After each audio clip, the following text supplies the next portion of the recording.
గుజరాత్ కమలం కంచుకోట. గత పార్లమెంట్ ఎన్నికల్లో ఇక్కడ భాజపా క్లీన్ స్వీప్ చేసుకుంది. 26కు 26 సీట్లు గెలుచుకుంది. అయితే ఇప్పుడు సొంత రాష్ట్రంలో గెలుపు ప్రధాని మోదీకి అంత సులభంగా లేదు. ప్రత్యేకించి రైతు ఆందోళనలతో అట్టుడుకుతున్న సౌరాష్ట్ర ప్రాంతం కమలం ఆశలపై నీళ్లు జల్లే అవకాశాలు కనిపిస్తున్నాయి. రైతాంగ సమస్యలు, గ్రామీణ ఇక్కట్లు, పటిదార్ల ఆందోళన ఇలా అనేక కారణాలు హస్తం ఆధిక్యం సాధించేందుకు అవకాశం కల్పిస్తున్నాయి. మరి మోదీ సొంత రాష్ట్రంలోని సౌరాష్ట్ర వాసుల మనసులు గెలుస్తారా?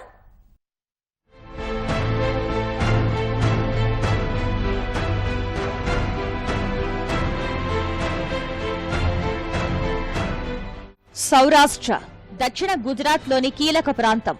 నీటి వనరులు అంతగా లేని ఈ ప్రాంతం రైతుల కష్టాలకు, కన్నీళ్లకు ప్రతీకగా నిలుస్తోంది.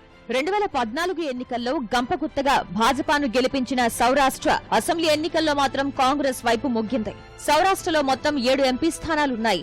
అవి సురేంద్రనగర్, రాజ్కోట్, జామ్నగర్, పోర్బందర్, జునాగఢ్, అమ్రేలీ, భావనగర్. కచ్ను కలుపుకుంటే గుజరాత్ లో సగానికంటే ఎక్కువ ప్రాంతమే ఉన్నా మొత్తం రాష్ట్రంలోని 26 ఎంపీ స్థానాల్లో ఇక్కడ ఉన్నవి 8. కచ్ ఎడారి ప్రాంతం కాగా సౌరాష్ట్ర ప్రధానంగా వ్యవసాయ ప్రాంతం.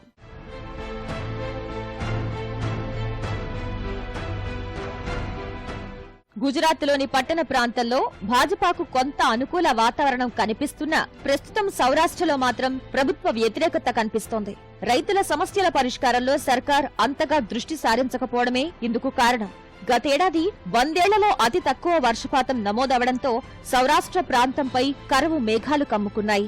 ఫసల్ బీమా అమలు దారుణంగా ఉంది.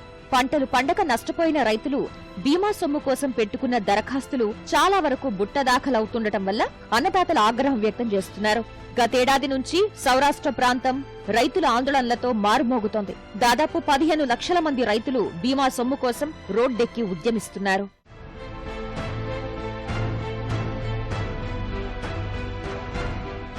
అధికారమిస్తే 2 ఏళ్లలో రైతు ఆదాయం రెట్టింపు చేస్తానన్న నరేంద్ర మోదీ వాగ్దానాలు అమల్లోకి రాలేదు.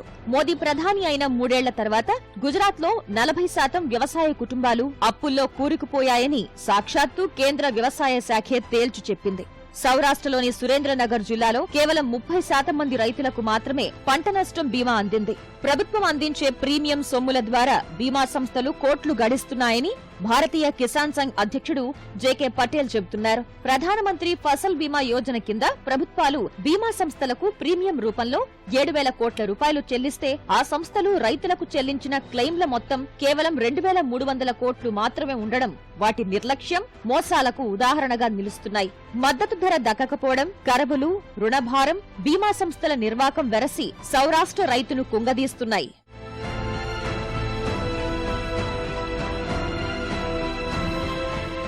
కాంగ్రెస్ పార్టీకి ఓటేస్తే ఆ పార్టీ కేంద్రంలో అధికారంలోకి వస్తే గుజరాత్ ను వేధిస్తుందని ఇటీవల ప్రధాని మోదీ సౌరాష్ట్ర ముఖద్వారంగా పిలుచుకునే సురేంద్రనగర్ బహిరంగ సభలో పిలుపునిచ్చారు. కానీ గత ఎన్నికల్లో భాజపాకు ఓటేసినా రైతులకు ఏం ఒరగబెట్టిందని రైతులు ప్రశ్నిస్తున్నారు. రైతు సమస్యలతో పాటు పట్టిదారు ఉద్యమం కూడా సౌరాష్ట్ర ప్రాంతంలో ప్రజా తీర్పును ప్రభావితం చేసే అవకాశం ఉంది. పటేల్ సామాజిక వర్గానికి రిజర్వేషన్లే లక్ష్యంగా ఉద్యమం నిర్వహించిన యువనేత హార్దిక్ పటేల్ ఓ నెల క్రితం కాంగ్రెస్ పార్టీలో చేరారు. ఆయన ప్రస్తుత ఎన్నికల్లో పోటీలో లేకున్నా ఆ పార్టీ తరపున విస్తృతంగా ప్రచారం నిర్వహిస్తున్నారు. కాంగ్రెస్ పార్టీ కూడా తన మేనిఫెస్టోలో అధికారంలోకి వస్తే పటేల్ సామాజిక వర్గానికి రిజర్వేషన్లు కల్పిస్తామని హామీ ఇచ్చింది. దీంతో ఈ ప్రాంతంలో హస్తంగాలి బాగానే వీచే అవకాశాలు కనిపిస్తున్నాయి. न सिर्फ उम्मीदें हैं लेकिन हमें पूरा कॉन्फिडेंस है, पूरा विश्वास है कि भारतीय जनता पार्टी की शिकस्त होगी. गुजरात में भी अच्छे नतीजे आएंगे. We will cross double digit और 23 मई के बाद जब चुनाव के नतीजे आ जाएंगे भारतीय जनता पार्टी सरकार में नहीं होगी. గుజరాత్ ప్రభుత్వ తీరుపై ఆగ్రహంగా ఉన్న సౌరాష్ట్ర ఓటర్ ఇప్పటికే అసెంబ్లీ ఎన్నికల్లో ఒకసారి ఆగ్రహం వెలిబుచ్చాడు. గత పార్లమెంట్ ఎన్నికల్లో రాష్ట్రంలో ఒక్క సీటు కూడా గెలుచుకోలేని కాంగ్రెస్ అసెంబ్లీ ఎన్నికల నాటికి బాగా పుంజుకోవడమే కాకుండా సౌరాష్ట్ర ప్రాంతంలో కమలంపై పైచేయి సాధించింది. ఈ ప్రాంతంలోని 54 అసెంబ్లీ స్థానాల్లో 30 స్థానాలను కాంగ్రెస్ హస్తగతం చేసుకుని సత్తా చాటింది. గుజరాత్లోని పట్టణ ప్రాంతాలతో పోలిస్తే గ్రామీణ ప్రాంతాల్లో కాంగ్రెస్ బాగా పుంజుకుంది. గత అసెంబ్లీ ఎన్నికల్లో భాజపా గెలిచిన సీట్లలో 85% సీట్లు పట్టణ ప్రాంతాల్లో గెలుచుకున్నవే. ఈ గణాంకాలు భాజపా సర్కార్ పట్ల రైతు ఆగ్రహాన్ని ప్రతిబింబిస్తున్నాయని చెప్పొచ్చు. ఉపాధి, రైతాంగ సమస్యలు, విద్యుత్ కోతలు, పంటలకు మద్దతు ధర లేకపోవడం, తుపాను సహాయ చర్యలు చేపట్టకపోవడం వంటి సమస్యలతో గ్రామీణులు భాజపాను వ్యతిరేకిస్తున్నారు.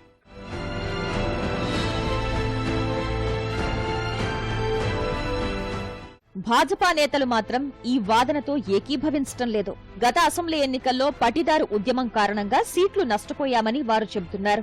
పటిదారులకు ఓబీసీ ఉద్యమం కూడా తోడవడంతో ఎదురుగాలి వీచిందని విశ్లేషిస్తున్నారు. ప్రస్తుతం మోదీ సర్కార్ అగ్రవర్ణాలకు 10% రిజర్వేషన్ కల్పించడం వల్ల హార్దిక్ నేతృత్వంలోని పటిదార్ ఉద్యమం బలహీనపడిందని వారు అంచనా వేస్తున్నారు. అందువల్ల హార్దిక్ కాంగ్రెస్ లో చేరినా పటిదార్లు తమతోనే ఉంటారని ఆశాభావం వ్యక్తం చేస్తున్నారు. తాజాగా ఓ సభలో హార్దిక్ పటేల్ పై ఓ వ్యక్తి చేయి చేసుకున్న విషయాన్ని ప్రస్తావిస్తూ రిజర్వేషన్ల అంశం ఇక ఎంత మాత్రం తమకు వ్యతిరేకం కాబోదని భాజపా నేతలు విశ్వసిస్తున్నారు. पूरे गुजरात में हम लोग नौजवान और किसानों की बात करते हैं और कांग्रेस पार्टी में जब से शामिल हुए हैं तो स्वाभाविक तौर पर यहाँ पर बीजेपी के खिलाफ गजब का माहौल है और बीजेपी हम पर हमला करवाना, हमें मार डालने का पूरी प्रयास कर रही है. जिस तरह से गुजरात में हरेन पंड्या की हत्या की गई, फेक एनकाउंटर्स किए गए, उसी माफक हमारी हत्या करने का, हम पर कुछ फेंक देने का या फिर हमें चोटिल करने का पूरा प्रयास है. पिछले 7 दिन से लगातार हम अलग अलग इलाकों में जनसभाएं करते हैं और उसी वजह से बीजेपी को लगता है कि हमारा काफ़ी नुकसान हो रहा है. जहां हम जाते 20-25 हज़ार लोग आ जाते हैं तो उसका मतलब यही है कि 50-50 हज़ार वोट की कहीं ना कहीं उनको नुकसान मिल रही है और इसी वजह से आज की जो घटना हुई है. వ్యవసాయ సంక్షోభం, రిజర్వేషన్ల అంశాల తీవ్రత తగ్గించేందుకు భాజపా సర్కార్ కొంతకాలంగా ప్రయత్నిస్తోంది. సౌరాష్ట్రలోని పటిదార్ సామాజిక వర్గ యువతకు ఉపాధి అవకాశాలు మెరుగుపరిచేందుకు సీఎం విజయ్ రూపానీ గతేడాది పటిదార్ గ్లోబల్ సమ్మిట్ నిర్వహించారు. 2026 నాటికి పటిదార్ యువతకు 10 లక్షల ఉద్యోగాలు కల్పిస్తామని భరోసా ఇచ్చారు. అంతేకాక పటేల్ ఉపకులాల కోసం 2 దేవాలయాలు నిర్మించేందుకు ఏకంగా ప్రధాని మోదీ శంకుస్థాపనలు చేశారు.